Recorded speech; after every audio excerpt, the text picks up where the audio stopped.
जीवन में एक बार ऐसा दौर आया जब मैं बैंकरप्ट हो गया, दिवालिया हो गया।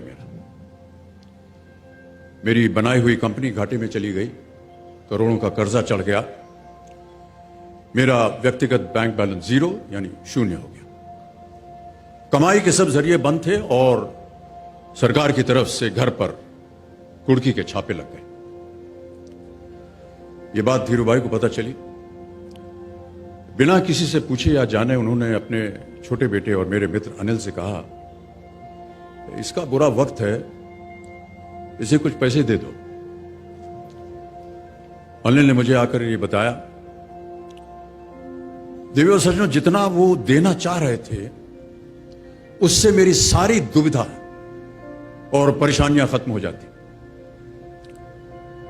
उनकी उदारता पर मैं भावुक हुआ, लेकिन मुझे लगा कि मैं उनकी उदारता को स्वीकार न कर पाऊंगा। ईश्वर की कृपा रही और कुछ संकट के दिनों के बाद समा बदला, काम मिलना शुरू हुआ और धीरे धीरे मैं अपने सारे कर्जे उतार पाया। एक शाम धीरूभाई के निवास स्थान से इवेंट पर एक दावत के अवसर पर मुझे भी आमंत्रित किया गया। तो ऊपर लॉन में एक तरफ धीरूभाई एक बड़े से मेज पर अपने कुछ मित्रों, बड़े फाइनेंशियल और कॉर्पोरेट वर्ल्ड के दुनिया के दिग्गजों के साथ बैठे हुए बात कर रहे थे।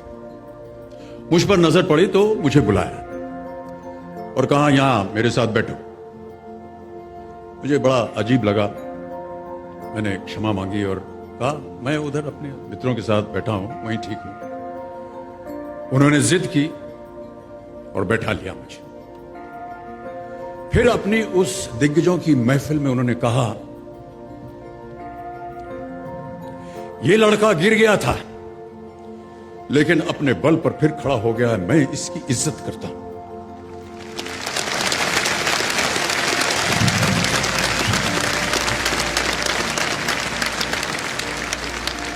उनका यह व्यवहार और उनके वो शब्द मेरे लिए उस धनराशि से हजारों गुना ज्यादा मूल्यवान थे, जितना कि वे मुझे मेरी संकट से बाहर आने के लिए देने के लिए तैयार थे।